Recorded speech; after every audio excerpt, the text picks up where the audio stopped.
Al Baqarah, which means the cow, is the second chapter in the Quran. It's also the longest. It's named after a story described in verses 67 to 74. The story takes place during the time of Prophet Moses, peace be upon him, and his people, the children of Israel.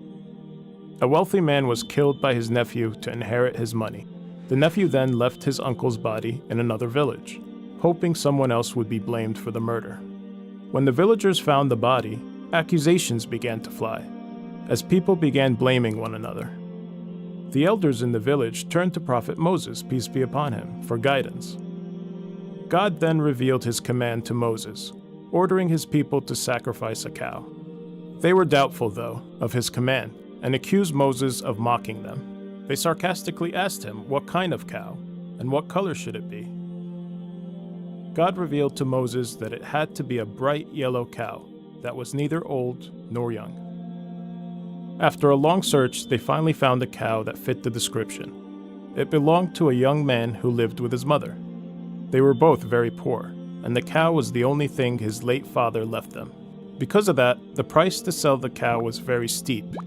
He asked them for the cow's size in gold. Out of desperation, they ended up paying.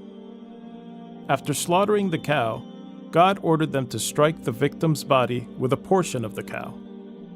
After doing that, the man came back to life and immediately identified his nephew as his killer, and then died again. This was a stunning moment for all who witnessed. God was showing the children of Israel how he can resurrect the dead. This was important because many among the children of Israel at the time had begun to doubt the whole notion of life after death, and their belief in the Day of Judgment began to waver. A large portion of this chapter talks about the children of Israel, particularly during the time of Prophet Moses, peace be upon him. They are mentioned as an example of a nation that came before us, that we should not emulate. This is important because the main goal of this chapter is to establish our role as the human authority responsible for this planet. Now let's look at the 5 main parts to this chapter that we will be looking at more closely.